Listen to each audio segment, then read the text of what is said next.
হযরত ইব্রাহিম আলাইহিস সালাতু ওয়াস সালাম তাকে যত পরীক্ষা আল্লাহ পাক করেছেন সমস্ত পরীক্ষায় পাশ করেছেন আল্লাহকে রাজি খুশি করার জন্য, আল্লাহর ভালোবাসা অর্জন করার জন্য সমস্ত পরীক্ষায় পাশ করেছেন। আমাদের নবী মুহাম্মদুর রাসূলুল্লাহ সাল্লাল্লাহু আলাইহি সাল্লামকেও আল্লাহ পাক পরীক্ষা করেছেন, তিনিও পাশ করেছেন, হযরত আইয়ুব আলাইহিস সালাতু ওয়াস সালামকে আল্লাহ পাক পরীক্ষা করেছেন, পাশ করেছেন। এরকমভাবে সমস্ত নবীদেরকে আল্লাহ পাক কোনো না কোনো দিক দিয়ে পরীক্ষা করেছেন, পরীক্ষায় পাশ করেছেন। সামনে আসতেছে ঈদুল আজহা, জিলহজ মাস সামনে আসতেছে। বড় একটা আমল, বড় একটা ইবাদত আমাদের সামনে আসতেছে, ঈদুল আজহা। এই ঈদুল আজহা উপলক্ষ করে আমরা অনেকেই কুরবানি কিনে ফেলেছি, কেউ কিনতেছি। এই কুরবানি সিলসিলা বয়ে আসছেন হযরত ইব্রাহিম আলাইহিস সালাতু ওয়াস সালামের আমল থেকে। ইব্রাহিম আলাইহিস সালাতু ওয়াস সালাম আল্লাহর ভালোবাসা অর্জনের জন্য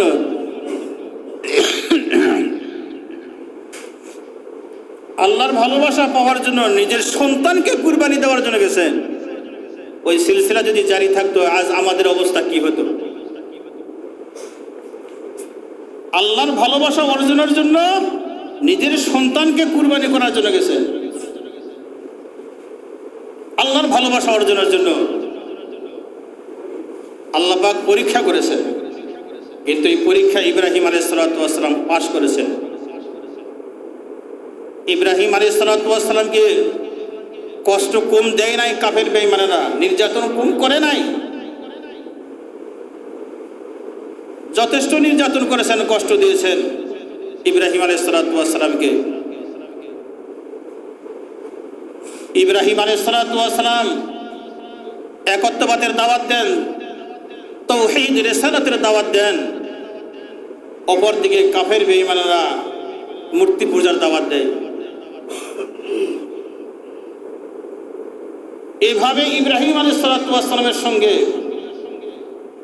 নমরুদের সঙ্গে যুদ্ধ হয়েছে।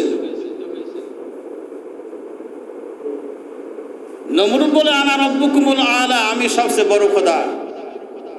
আর ইব্রাহিম আলাইহিস সালাতু ওয়াস সালাম একত্ববাদের দাওয়াত দেয়, এক আল্লাহর দাওয়াত দেয়। আর নমরুদ বলে আনা রব্বুকুমুল আলা, আমি সবচেয়ে বড় খোদা, খোদাই দাবি করে। নমরুদের সঙ্গে ইব্রাহিম আলাইহিস সালাতু ওয়াস সালামের সঙ্গে যুদ্ধ।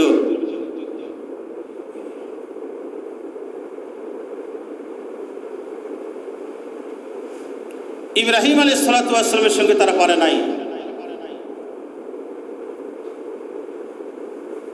নমরুদ বলতেছে সত্যি যদি তোমার খোদা থেকে থাকে, তোমার আল্লাহ যদি থাকে, তাহলে তোমার আল্লাহর সঙ্গে আমি যুদ্ধ ঘোষণা করলাম।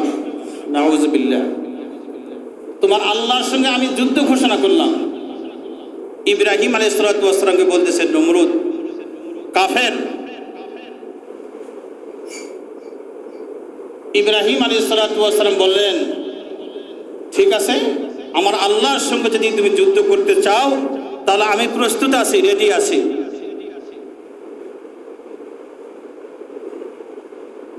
তো ইব্রাহিম আলাইহিস সালাতু ওয়াস সালামের সঙ্গে তাআল্লুক, যোগাযোগ আল্লাহর সঙ্গে, আল্লাহ যেভাবে পথ বাতায় দেন সেভাবে ইব্রাহিম আলাইহিস সালাতু ওয়াস সালাম চলেন।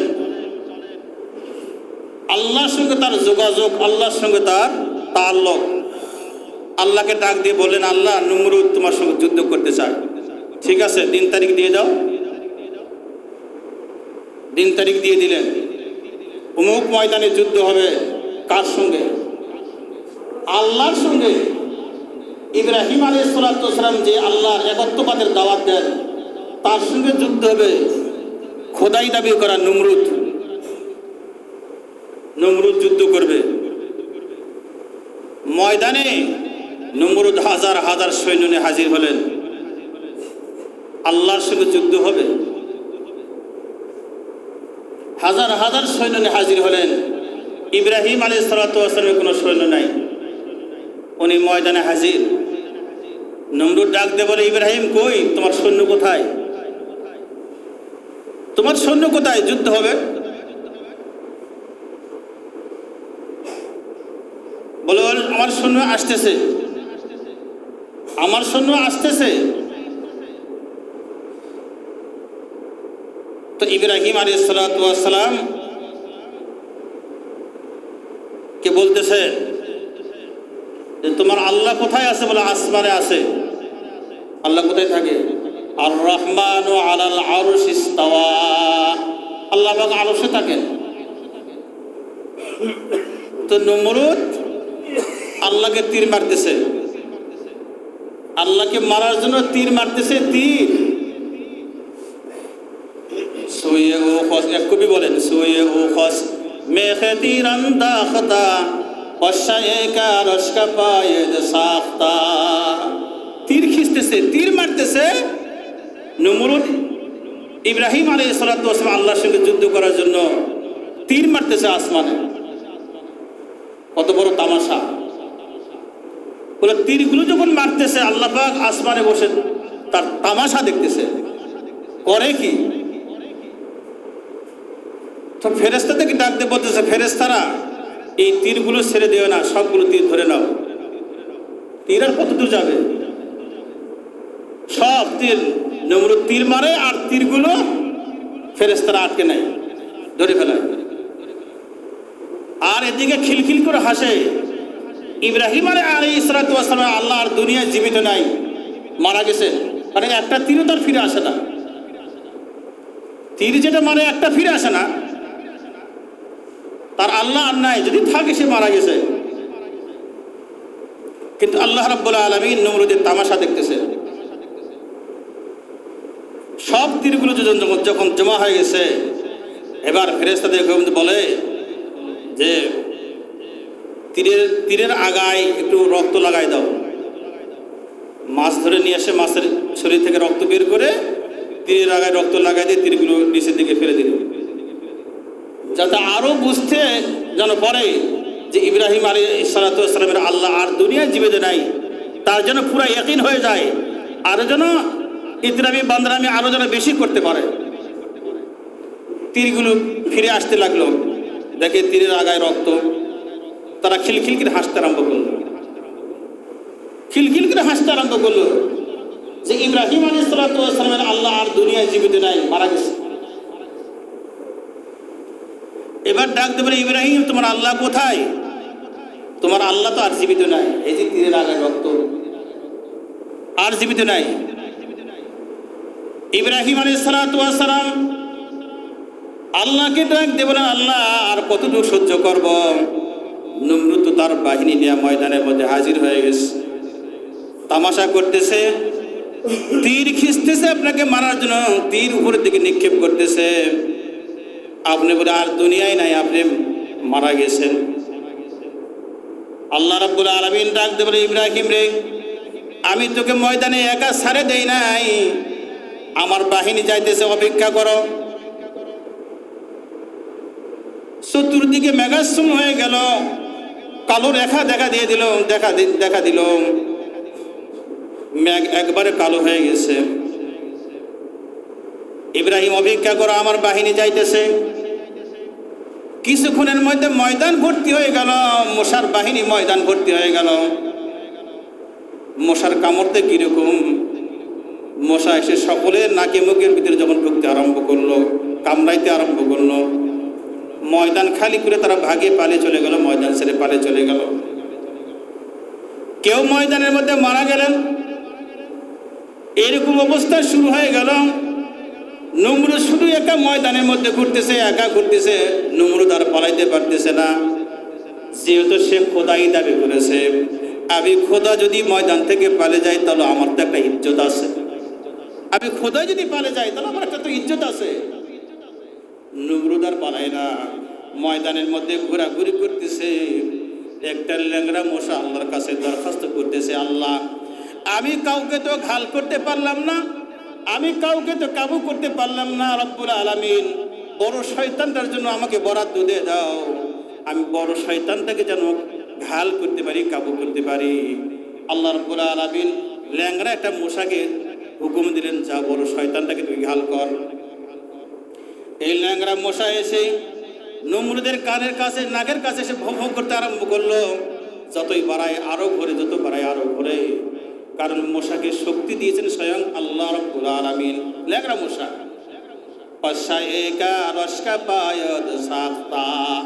एक मच्छर ने उसका काम बस कर दिया। एक मशा भों भों करते करते बस नाकेर ভিতরে ঢুকে গেছে, একবারে সিংহাসনে বসে গেছে, মাথার মগজের মধ্যে বসে গেছে। এখন কি অবস্থা হয় বলেন? এই মগজের মধ্যে যদি সুস ফোটায় তার কি অবস্থা হবে? সুস ফোটাইতে আরম্ভ করছে। বলে যখন সুস ফোটায় তখন নমরুদ ছটফট ছটফট করতে আরম্ভ করে, মাথায় আঘাত করতে আরম্ভ করে। যখন মাথায় আঘাত করে তখন মশা আলটা উঠায় নেয়, আলটা উঠায় নেয় যখন মাথায় আঘাত করে। আবার যখন আঘাত করা বন্ধ করে আবার মশা আলটা মারে দেয়, মগজের মধ্যে আল ফুটে দেয়। যখন আল ফুটে দেয় তখন আবার চিৎকার করতে আরম্ভ করে। আবার যখন মাথাতে আঘাত করতে আরম্ভ করে তখন আবার সে আলটা উঠায়। এই অবস্থা। নমরুদ তার বাহিনীকে ডাক দিয়ে বলে, আমার মাথাতে আঘাত করো, তাছাড়া আমি আর বাঁচব না। আঘাত করতে করতে করতে এক পর্যায়ে তার মাথাটা ফাটে দুই ভাগ হয়ে গেছে, মশা বের হয়ে চলে গেছে। নমরুদ চিরতরে দুনিয়া থেকে বিদায় গ্রহণ করেছে। কোন পরীক্ষা হয় নাই? ইব্রাহিম আলাইহিস সালামকে আল্লাহ রাব্বুল আলামিন কোন পরীক্ষা করেন নাই? যত পরীক্ষা করেছেন সমস্ত পরীক্ষায় ইব্রাহিম আলাইহিস সালাম পাশ করেছেন। এমনকি ইব্রাহিম আলাইহিস সালামের মধ্যে আগুনের মধ্যে নিক্ষেপ করা হয়েছে, মারার জন্য আগুনে নিক্ষেপ করা হয়েছে। আমরা দুনিয়ার আগুন সহ্য করতে পারি না, সামান্য সময় আগুনে হাত দিয়ে থাকতে পারি না। আর ইব্রাহিম আলাইহিস সালামকে আগুনের মধ্যে ফেলে দেওয়া হয়েছে। আল্লাহর ভালোবাসা অর্জনের জন্য তার জানকে উৎসর্গ করে দিয়েছেন, জানকে উৎসর্গ করে দিয়েছেন। কারণ তার সঙ্গে আল্লাহর সঙ্গে তার যোগাযোগ, আল্লাহর ভালোবাসা পাওয়ার জন্য তিনি দুনিয়ার সব কিছু ছাড়তে রাজি আছেন, কিন্তু আল্লাহকে ছাড়তে রাজি নাই, আল্লাহকে ছাড়তে রাজি নাই। ইব্রাহিম আলাইহিস সালামকে আগুনের মধ্যে ফেলেছে তার ঈমানকে পরীক্ষা করার জন্য। কিরকম তার ঈমান ছিল, কিরকম তার তাকওয়া ছিল, কিরকম তার পরহেজগারি খোদাবিরোধিতা ছিল। আগুনের মধ্যে যখন ফেলাই দিছে, আচ্ছা আগুনের শক্তি কে দিয়েছে? আল্লাহ দিয়েছে। তো ইব্রাহিম আলাইহিস সালামকে যখন আগুনের মধ্যে ফেলাই দিছে, ফেলাই যখন দিছে, আল্লাহ কি বসে আছেন? বসে নাই। আল্লাহ তো দেখতেছেন। সঙ্গে সঙ্গে আগুনের প্রতি নোটিশ জারি করে দিয়েছে। কি নোটিশ? কুলনা ইয়া নারু কুনি বারদাও ওয়া সালামান আলা ইব্রাহিম। হে আগুন, খবরদার আমার খলিলের জন্য শান্তিদায়ক ঠান্ডা হয়ে যা, আমার খলিলের জন্য শান্তিদায়ক ঠান্ডা হয়ে যা। বেশি যদি ঠান্ডা হয়ে যায় তাহলে তো আবার ল্যাপ লাগবে, তোষক লাগবে।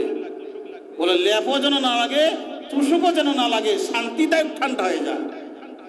তো ইব্রাহিম আলাইহিস সালামের জন্য আগুন শান্তিদায়ক ঠান্ডা হয়ে গেছে। আগুনের মধ্যে ইব্রাহিম আলাইহিস সালাম ঘুরতেছেন, আগুনের ভিতরে ঘুরতেছেন। তাহলে এই আগুনের যে শক্তি, এই শক্তিকে আল্লাহ পাক রহিত করে দিয়েছেন। ইব্রাহিম আলাইহিস সালাম আগুনের মধ্যে পড়ে আল্লাহকে বলেন নাই, আল্লাহকে ডাকতেছেন। ফেরেশতারা এসে বলে, হে আল্লাহর খলিল, আমাদেরকে হুকুম দেন, আমরা পানি দিয়ে আগুন নিভাই দেই, পানি দিয়ে আগুন নিভাই দেই। আরেক ফেরেশতা এসে বলছে, হে আল্লাহর খলিল, আমাদেরকে হুকুম দেন, আমরা বাতাস দিয়ে আগুনকে সমুদ্রের মধ্যে ফেলাই দেই। ইব্রাহিম ডাক দিয়ে বলছেন, হে ফেরেশতারা, আল্লাহ কি আমাকে দেখতেছেন না? আমি যে আগুনের মধ্যে পড়ছি, আল্লাহ কি আমাকে দেখতেছে না? আল্লাহ যদি আমার সহায় থাকে তাহলে তোমাদের সহযোগিতা আমার দরকার নাই, তোমাদের সহযোগিতা আমার দরকার নাই। আল্লাহ যদি আমার সহায় থাকে, তার আল্লাহর প্রতি ইয়াকিন ছিল, বিশ্বাস ছিল। এই জন্য আল্লাহ রাব্বুল আলামিন তার জামিনদার হয়ে গেছে। আগুনের মধ্যে ইব্রাহিম আলাইহিস সালাম ফেলে দিয়েছেন, আগুন তার জন্য ফুলের বাগান হয়ে গেছে, ফুলের বাগিচা হয়ে গেছে। কতদিন আর থাকবেন? ইব্রাহিম আলাইহিস সালাম আগুনের মধ্যে পড়ে আছে। কাফের বেঈমান গিয়ে দেখে সে সশরীরে আগুনের মধ্যে ঘুরে ঘুরে করতেছে। এরে আগুন, তোর কি তোর দৈহিক শক্তি হারে ফেলাইছিস, জ্বালাইবার ক্ষমতা হারে ফেলাইছিস? আগুন থেকে জবাব আসতেছে, এই কাফেরের বাচ্চারা, আমি আমার দৈহিক শক্তি হারে ফেলাই নাই, আমার জ্বালাইবার শক্তি আমি হারে ফেলাই নাই। যদি টেস্ট করতে চাস তাহলে আমি আগুনের ভিতরে ঢুকে দেখ জ্বালাইতে পারি কিনা। কিন্তু আল্লাহর খলিলকে জ্বালাবার মতো ক্ষমতা আমার নাই, আল্লাহর খলিলকে জ্বালাইতে পারবো না। আর তোরা যদি টেস্ট করতে চাস তাহলে আগুনের ভিতরে ঢোক, আমি জ্বালাইতে পারি কিনা। ইব্রাহিম আলাইহিস সালাম কতদিন থাকবেন? আগুন থেকে বের হয়ে আল্লাহর দ্বীন প্রচারের জন্য উনি রওনা দিয়েছেন। তাহলে যতগুলি পরীক্ষা ইব্রাহিম আলাইহিস সালামকে আল্লাহ রাব্বুল আলামিন দিয়েছিলেন, সমস্ত পরীক্ষায় পাশ করেছেন, কোনো পরীক্ষায় ফেল করেন নাই। এভাবে ইব্রাহিম আলাইহিস সালাম শেষ বয়সে আল্লাহর কাছে দরখাস্ত করতেছেন, আল্লাহর কাছে, যে আল্লাহ আমার বয়স তো শেষ হয়ে গেছে, একটা সন্তান দিলেন না আমাকে, একটা সন্তান দিলেন না, একটা সন্তান আমাকে দেন, একটা সন্তান আমাকে দেন শেষ বয়সে। কি বলতেছেন? রব্বি হাবলি মিনাস সালিহিন ফাবাশশারনাহু বিগুলামিন হালিম ফালাম্মা বালাগা মা'আহু সা'য়া ক্বালা ইয়া বুনাইয়া ইন্নী আরা ফিল মানামি আন্নী আযবাহুকা ফানজুর মাযা তারা ক্বালা ইয়া আবাতি ফাআল মা তু'মার সাতাজিদুনি ইনশাআল্লাহু মিনাস সাবিরিন। আল্লাহর কাছে প্রার্থনা করতেছেন, আল্লাহ আমাকে একটা সৎ সন্তান দান করুন। শেষ বয়সে আল্লাহ রাব্বুল আলামিন তার দোয়া মঞ্জুর করলেন এবং সন্তান দিলেন ইসমাঈল আলাইহিস সালামকে। ইসমাঈল আলাইহিস সালামকে দেওয়ার পরে আবার পরীক্ষা। কি পরীক্ষা? তুমি তোমার বাচ্চা ইসমাঈল এবং মা হাজারা আলাইহিস সালামকে নির্জনে বনবাস দিয়ে আসো। এটা কেমন পরীক্ষা? শেষ বয়সে আদরের একটা বাচ্চা পাইছেন, আদর করবেন, কিন্তু 5-6 দিন যাতে কি না যাতে আবার আরেক পরীক্ষা। তুমি তোমার বাচ্চা ইসমাঈল এবং মা হাজারা আলাইহিস সালামকে নির্জনে বনবাস দিয়ে আসো। মা হাজারা আলাইহিস সালাম ইসমাঈল আলাইহিস সালামকে নিয়ে চলে গেলেন সেই মরু প্রান্তরে মক্কা নগরীতে, যেখানে ঘর বাড়ি কোনো বসতি ছিল না, গাছপালা কোনো কিছু ছিল না। এই মরুভূমির মধ্যে গেলেন, গিয়া চতুর্দিকে তাকে দিকে না, কোনো ঘর বাড়ি কোনো বসতি নাই। এই জায়গাতে ইসমাঈল আলাইহিস সালাম মা হাজারা আলাইহিস সালামকে রেখে ইব্রাহিম আলাইহিস চলে যাইতেছেন। তখন মা হাজারা আলাইহিস সালাম এই মরুভূমির মধ্যে, ঘর নাই, বাড়ি নাই, গাছপালা কোনো কিছুই নাই, এই মরুভূমির মধ্যে আমাকে আর আমার বাচ্চাকে রেখে যাইতেছেন, আপনার ইচ্ছাই না আল্লাহর হুকুমে? তখন ইব্রাহিম আলাইহিস সালাম শেষবারে জবাব দিলেন, একবার নয়, দুইবার নয়, তৃতীয়বারে গিয়ে জবাব দিলেন যে, হে হাজারা, আমি আমার ইচ্ছাই তোমাকে, তোমার বাচ্চাকে ইসমাঈলকে রেখে যাইতেছি না, আল্লাহর হুকুমে তোমাকে এবং তোমার বাচ্চাকে এই মরুভূমির মধ্যে রেখে যাইতেছি। যখন একথা বলেছেন, মা হাজারা আলাইহিস সালাম তারও ঈমান পুক্ত ছিল, সেও বলতেছে, তাহলে আমি ওই খোদার প্রতি ঈমান আনি নাই, যে ওই খোদার প্রতি আমি আনি নাই যে আমি দুর্বল হয়ে পড়ে যাব। যাও, ওই আল্লাহর জন্য যদি আমাকে রেখে যাও তাহলে আর কোনো চিন্তা নাই, চলে যাও, মাঝে মধ্যে এসে আমাদের সঙ্গে দেখা করে যাবে। ইব্রাহিম আলাইহিস সালাম মা হাজরাকে ইসমাঈল আলাইহিস সালামকে রেখে চলে আসতেছেন। যতদূর পর্যন্ত দৃষ্টি গেছে, ততদূর পর্যন্ত মা হাজরা আলাইহিস সালাম ইব্রাহিম আলাইহিস সালামের দিকে তাকিয়েছিলেন। যখন তার দৃষ্টি থেকে বের হয়ে চলে গেছেন, ইসমাঈল আলাইহিস সালামকে নিয়ে ইবাদতের মধ্যে মশগুল হয়ে গেলেন।